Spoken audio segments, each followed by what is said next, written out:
call that? That extra little bump on the top of the projector? Oh, squirrel finder. Squirrel finder.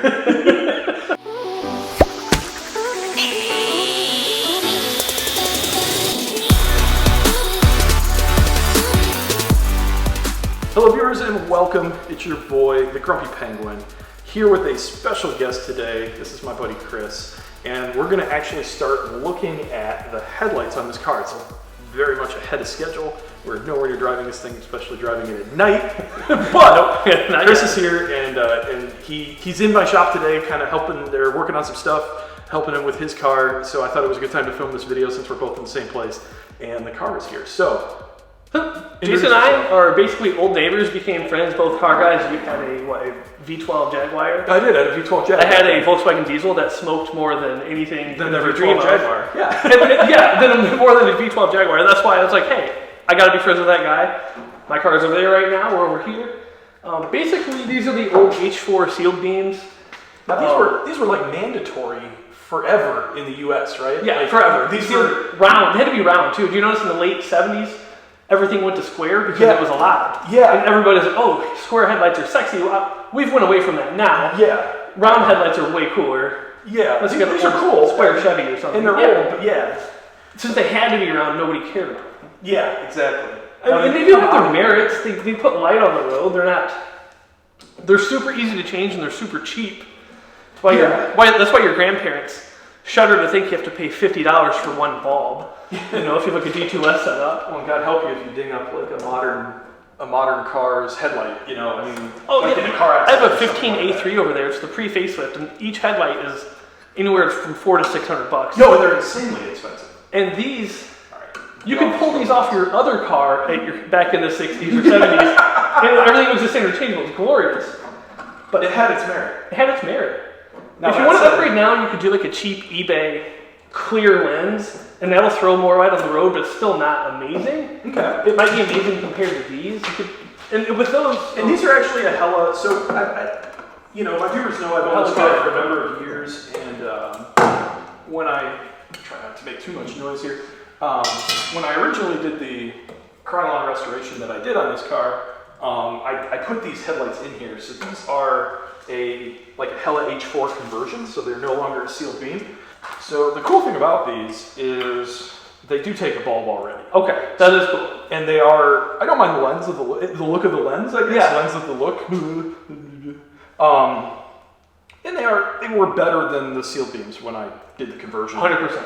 Back then. But now, with the car being more aggressive, with the car having higher horsepower, looking cool. You can actually enter a highway now. Yeah, I can enter a highway. I'd like to make these just a little bit quote-unquote cooler. Yes. So what are my options? Can I do some daytime running lights? Can I do some projectors? You do it all. So if you want to do like a projector, see how shallow this is? Yeah. You almost have to do the super old school way of using like a sealed Acura TL projector. The whole thing was sealed in. Oh. You wallow this out. Okay. And you use 4 pounds of JB Weld to hold in there. And it'll hold all you want, and it'll throw light, and you could do like a clear lens swap. Okay. Because you don't want it's already going through the projector lens. You don't want to chop up the light anymore. Correct. With this type of lens. Yeah, once you go to a projector, you kind of want it to be, that's the lens is the optics, and you want that optics to be facing forward. Ideally there would be no lens in front of that, and you would get like 10% more. Yeah, it'd be it's like the rule of thumb. You putting silly glasses over your regular glasses. Yes. Not very helpful. But we've kind of been talking some options. And like I was saying earlier, you could get the clear lens version of this. It's not going to make a huge difference. Yeah. And these are Hella. This is at least a super solid brand. Yeah, they perform great for a number of years. I definitely don't want to just like throw them in the bin and trash them. No. They're cool. I'll put them on another project or something. I like old crap with 7-inch round headlights, so they'll go in the... I as well, but you buy them also. Another option, if your pockets are deep, you could get, what are those big Mercedes SUVs? The big square ones. The G-Wagons, yeah. The G-Wagons actually have 7-inch round headlights, and they have factory projectors built in. And daytime running lights. Yes. Because I know Jeep, if you want to do like the budget version of that, we're from Toledo, so it's kind of in our backyard. This is Jeep Country, 419. The Jeep 7-inch rounds would fit as well. Yeah, there's a ton of plug and play. double projector options. It's really hard to find one that I think gets like the classic look. A lot of those kind of look robot-ish. Yeah, the Jeep ones definitely look a little robotic. Yeah. And the Mercedes would look better. I think that would look in place because that actually would look really good. The older, there's 2 different versions, I think. Don't quote me. Well, there's at least 2 generations. I mean, there's been like 10 generations. They've made that car. They haven't changed the sheet metal in 42 years since since the Reagan administration. But the one I like, it does have a center projector. I think it's a bi-xenon. It has to be a bi-xenon. Sure. And now, it would look really cool, kind of like an E34 BMW type of look. Yeah, now if I didn't want to deal with the bi-xenon troubles of having the ballast and all the extra wiring bullshit, can I convert that to like an LED? So with the projector that's in there, it's made to run on a... Okay. Those optics are xenon designed bulb. to run? Yeah, and it's a little bit different optics for an LED. You want an LED made thing. You can... I don't want to go down a rabbit hole, but you could buy those, pull those out, and then swap in an LED. That would be very expensive because those run anywhere from like $400 if you find a steal and they're going to be gone. Yeah. To $1,500 for a set. Oh my gosh, yeah. So and then they're still not to the level of what you can get going aftermarket. Yeah, so really the solution here is to go aftermarket. Go aftermarket. Now, you and I have been discussing off camera over the last little bit the opportunity or the option of maybe building our own 7-inch round headlight housings. Basically, buying an eBay set of clear lenses, or clear housings. The whole thing. It looked just like this. Lopping it off basically at the back, and then getting a 3D printer out and doing some 3D printing and building our own housing to house whatever we want as far as LED running lights, maybe integrated turn signals, and maybe like high and low projector beams, or definitely high and low projector beams. Yeah, or some of those new projector beams with like the little frog eye. What do they call that? That extra little bump on the top of the projector. Oh, squirrel finder. Squirrel finder. I mean, again, this isn't going to be.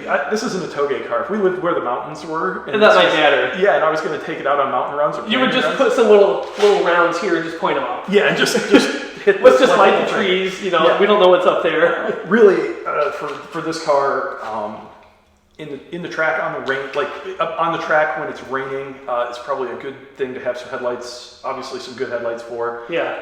And the occasional time that I do want to take it out at night, it's nice to be able to, with 300 horsepower on tap, it's nice to be able to see in front of you. Everybody kind of discounts headlights, I think, a little bit. They do until you need them. Until you need them. Until you're like, I can't see crap out of it. Or until you buy a car. Like my Alpha, the best daily driver I've ever owned. Click link above. Click link His above. head. That has just phenomenal LED headlights in it. Yeah. And I bought that car. First time I drove it at night, I was like, oh, this is amazing. Yeah. Now I can't go back. You can't go back. Once you have heated seats, you can't live without heated seats. Right. It's flying first class. If you see the snow out there, we need it. Yeah. And I think, you got to look at the needs. Like, if you're doing a stock Honda, you can add the complexity of, like, a bi-xenon with all the equipment that goes with it, and you're not going to hurt reliability of the car overall. No, not at all. You don't want to add anything you have to tinker with, at least not me. I hate adding complexity. I like to delete things. And that's where... This car had 1.6 carbureted 4-cylinder, right? Oh, 2 liter. Oh, 2 liters. That's right. It was the big dog. It was the big dog. This was the big car. And now it no longer has that. And still 2 You've added a lot of complexity. Yes. Yeah, absolutely. And we don't want to make the headlights super crazy, so that's why I think you should go with an MLED setup. Yes, I agree with that. I think the MLED Keep it simple. is probably going to be the best. I think they draw 2.5 amps.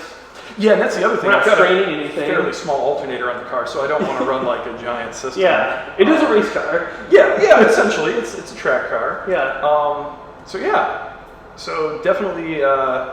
So I think this is kind of an intro video here. Yeah. So we're just talking. We're planning out a little bit of ideas, but I figured I'd throw this up on the channel for those of you that may have a resto mod project and you're considering different headlight builds. You can do everything from, like you said, budget eBay, all the way up to robbing headlights off of a Mercedes-Benz that was originally $150,000 sticker price car. They're very good headlights, Yeah, but I mean, you're talking $1,500 a set, and financially, does that make sense? Cost versus reward ratio. Yeah. And then you get down to building your own, start to piece things together. So I think we're going to end up piecing some stuff together. Yes. I think we're going to experiment with some 3D printed headlight housings. I'm excited about it. I'm cool. So I don't have a 3D printer. You're getting one. Yeah, you have an excuse to get one. Yeah, now I finally have an excuse to buy one and put it in the shop. So I think that's going to be a lot of fun.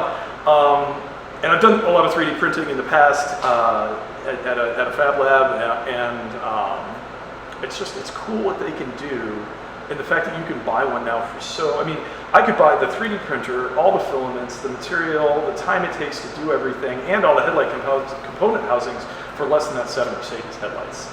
Yeah. And then you can print on. And then we can continue to do printing, Yes. or building our own, or at least rapid prototyping. So, and if you're interested, you're like, hey, I'm afraid of a 3D printer. You can. There are other options. Is this metal? I mean, that is all glass housing, but the cheapo eBay ones with the clear lenses are plastic in the back. Oh, okay, yeah, you could just use PVC pipe. Yeah. Anything to get your light mounted is going to work. Is in this setup, this is the headlight adjuster, which we won't need once we put a LED headlight, because that'll have its own adjustment into it, integrated. So you don't need the adjustment. So, and we've got, I mean, there's quite a bit of room inside. Personally, I would keep adjustment if you have it, just so you can fine tune. Yes. The worst thing you want is if you delete an adjustment, and I know you wouldn't like it, but if you get out there and you're like, oh, that one headlight's wonky, and I can't get stuck that way, I can't get one more degree out of it. 2 hours of work to kick it down 2 degrees. So I think so I'll probably try to retain as much of the stock side of it as I can, but I think there's going to be a cool project.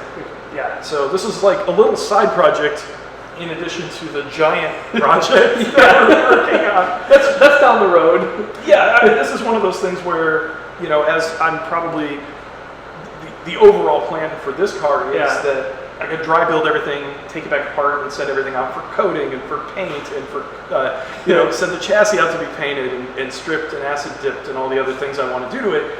That's going to take tons of time. So that void time is going to give me the opportunity to start working on side projects like this. Yes. I'd like to set up some LED taillights as well. That'll be another episode. I think we're going to do some ghost control type setup on that. Let's see what there is. Kind of micro circuit board kind of controlled stuff. Got some special pulse specs you want. Yes. Yeah, it'd be kind of cool to have. There's a lot of options, but that's going to be further down the road. But just wanted to throw an intro video out there, get you guys excited for it, and take suggestions. I mean, neither of us are experts. Not at all. Put those comments down there. So comment below if you've done something like this. Send me a link, send me a comment, throw it in the comments below, let other people see what's up, because it's a really cool idea, but I'm sure it's been done before. Probably. If you think of it, somebody's done it. Yeah. If you're parting out a G-Wagon, hit us up, give us some headlights. Absolutely. I'll give you a cat off my A3, we'll trade, it's all good. Yep. Trade for some merch. So, all right. Well, that's pretty much it for right now. We're going to go back to cleaning the rest of the shop up, but catch us in the next video. Be sure to like and subscribe. Click the bell below. Also, be sure to check out Chris's channel on YouTube. It'll be in the link in the description below. And above his head. And above my head. Thanks for watching. Thank you.